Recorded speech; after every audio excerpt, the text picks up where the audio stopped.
আজ আমার বহুদিনের মনস্কামনা পূর্ণ হয়েছে। আজ আমি পরিপূর্ণ।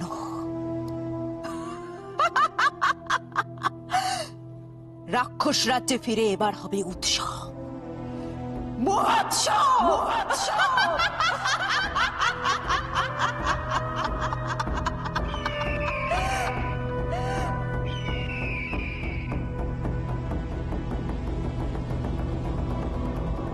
আরে, এই যে রাক্ষসী রানী মণিমল্লিকা,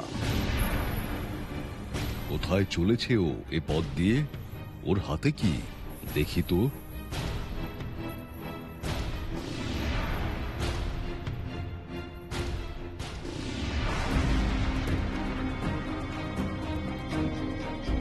সর্বনাশ! রাক্ষসী রানী মণিমল্লিকা, মহারানী পদ্মাবতী আর পারুলের চাঁপা ভাইদের নিয়ে কোথায় উড়ে চলল? আর পারুল, সেই বা কোথায়? তার কি হলো? তবে কি রাক্ষসী তাকে কোথাও বন্দি করে রেখেছে? তাই হবে, না হলে পারুল ঠিক ছুটে আসতো তার মা আর চাঁপা ভাইদের উদ্ধার করতে।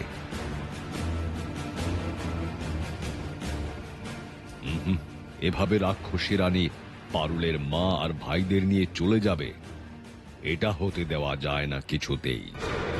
ওকে আটকাতে হবে, ওর হাত থেকে ছিনিয়ে নিতে হবে মহারানী পদ্মাবতী আর তার সন্তানদের।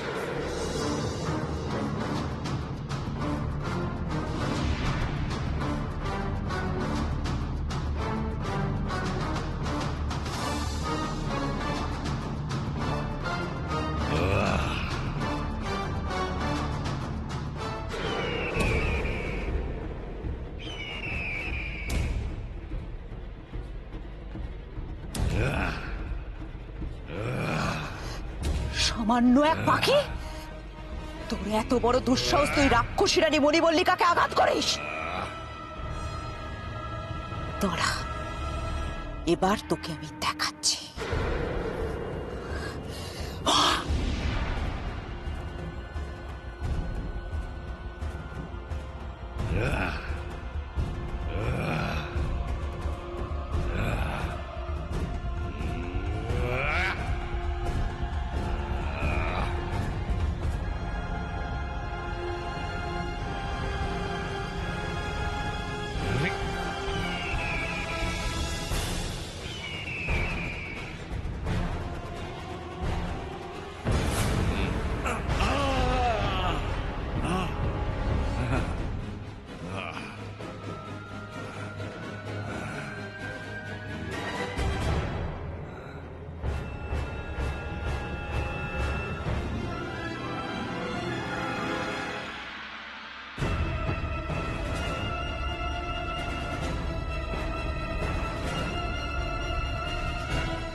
বুঝেছি, পদ্মাবতীকে বাঁচাতে এসেছিস তুই?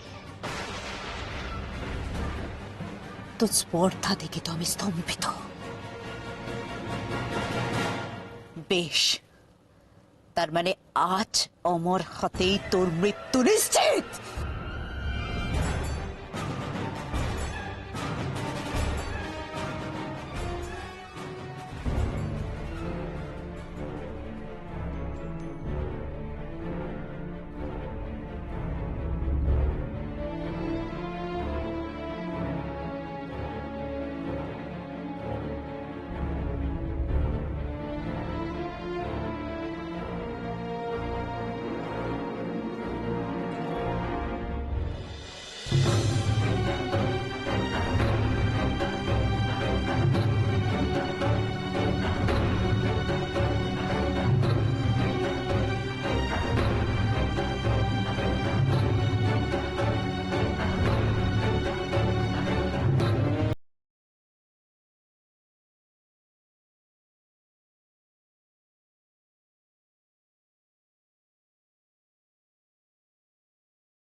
থেকে কি যে হয়ে গেল,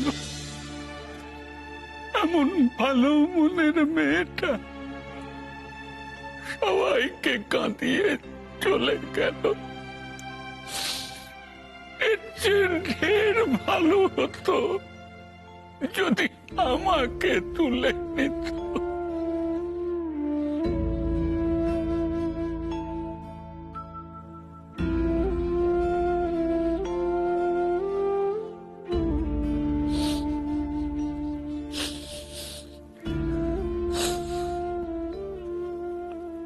আপনারা ভেতরে আসুন মহারাজ।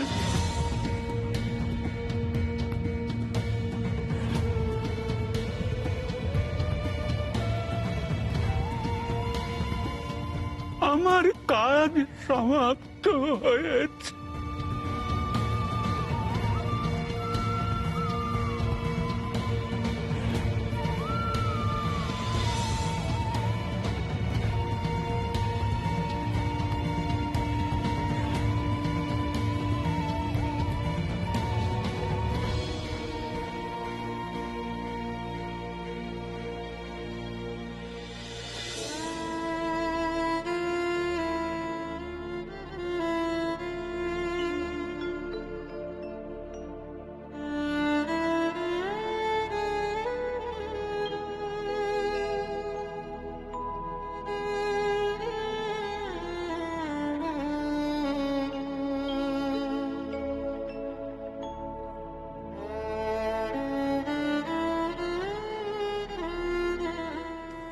পারুল,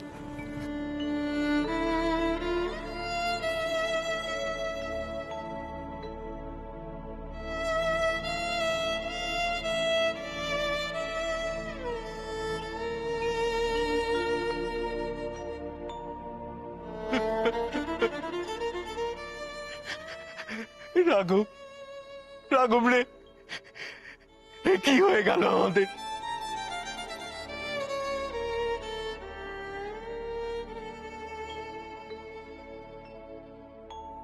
সব স্বপ্ন, সব সব আশা শেষ হয়ে গেল।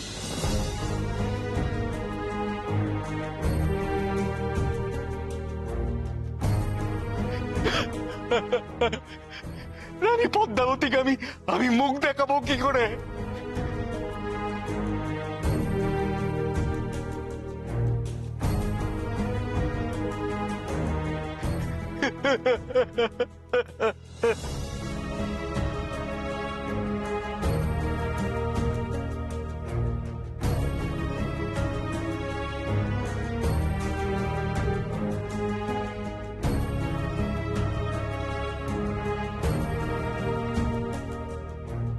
আর কোনো উপায় রইল না আমাদের কাছে।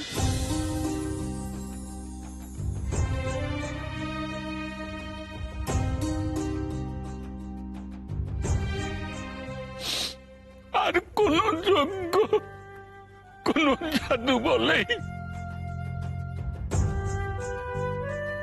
পারুলের প্রাণ ফিরিয়ে আনা যাবে না।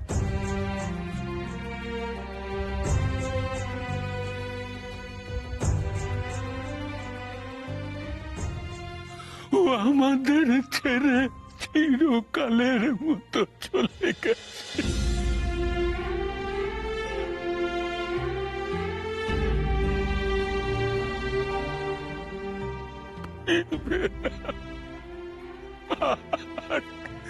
আর ফিরবে না।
পিপিলিকার পাখা উঠে মরিবার তরে তোরও দেখছি ডানা গছিয়েছে।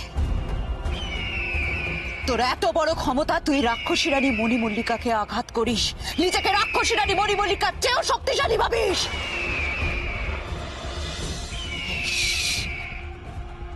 এবার মর তাহলে।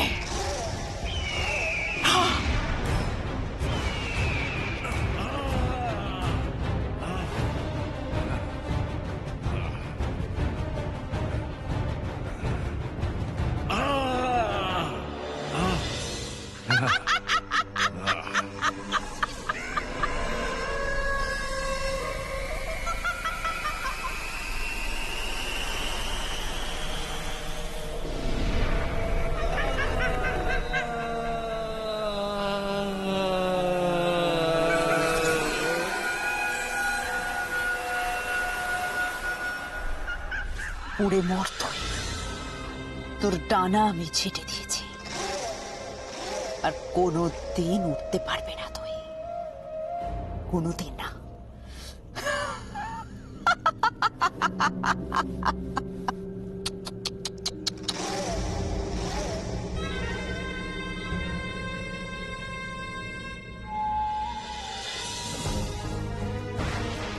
সাবধান মহারাজ।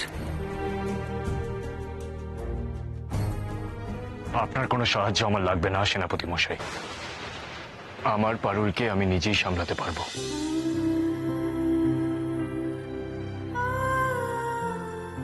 আপনি আমার পেছনে আসুন। এসব কি বলছেন রাজা এখন রাঘবকে? বেচারা এমনিতেই পারুলকে হারিয়ে গভীর মনোকষ্টে আছে, তার মধ্যে রাজা ওর সঙ্গে এমন রূঢ় ব্যবহার করছেন।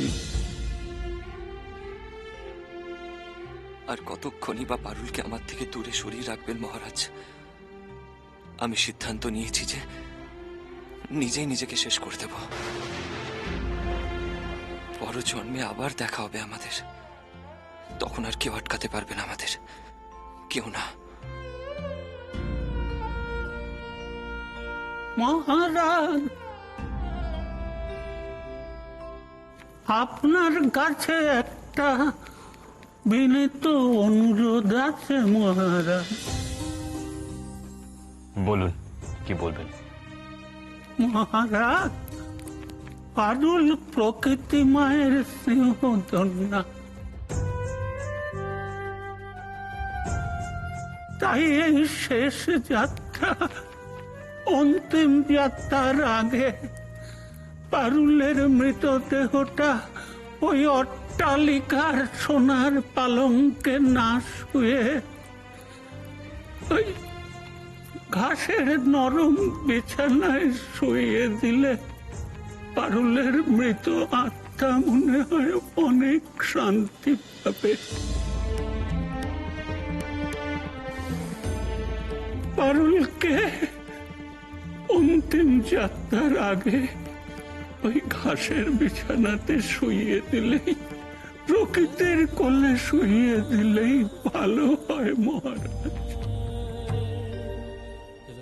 আপনি ঠিকই বলেছেন রাক্ষস প্রবীণ। আমি আপনার সঙ্গে সহমত, সেটাই সবচেয়ে ভালো হয় মহারাজ।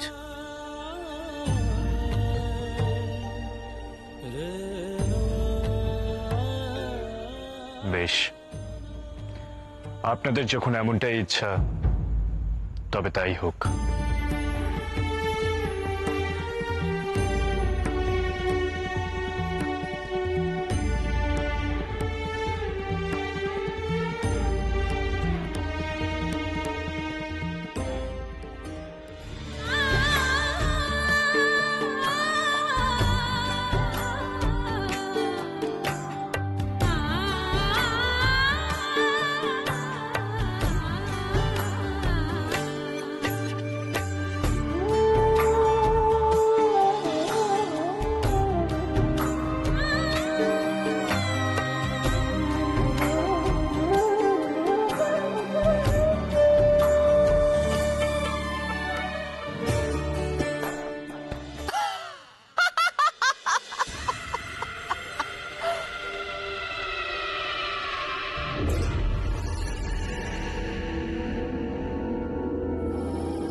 মহাইগল। পাখিদের মধ্যে সবার চেয়ে বেশি শক্তিশালী বলে ভেবেছে আমাকেও সে কবজা করতে পারবে। সাত কত সামান্য এক ঈগল হয়ে এসেছে আমার শত্রুদের উদ্ধার করতে।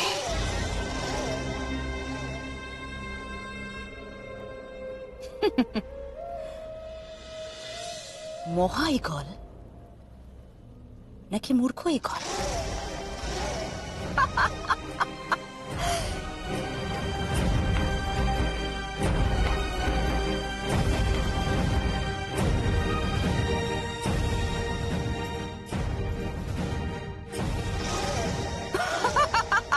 মহামূর্খ। এবার দেখ নিজেকে কি করে প্রাণে বাঁচাবে।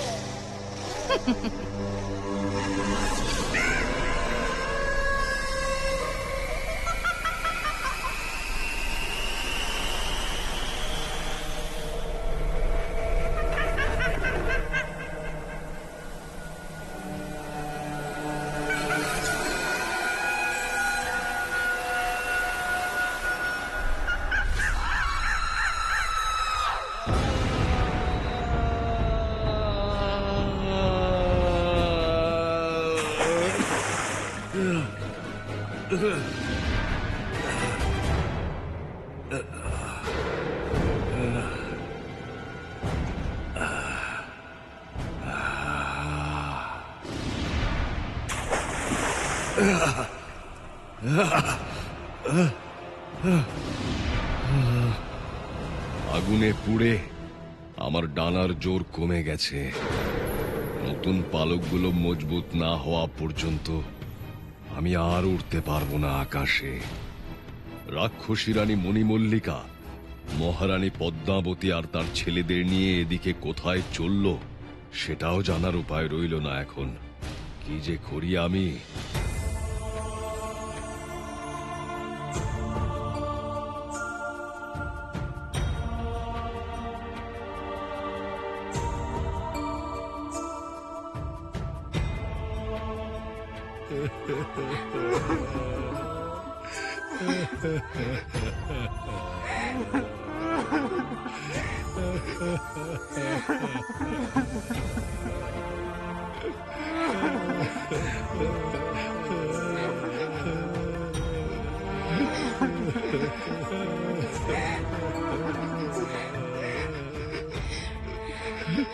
এ কার কান্নার শব্দ?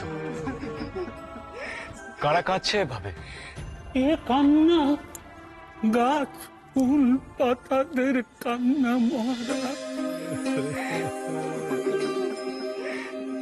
পারুলের মৃত্যুতে তারাও শোকাহত। দেখছেন না গাছ থেকে কেমন ফুলগুলো একে একে ঝরে ঝরে পড়ছে।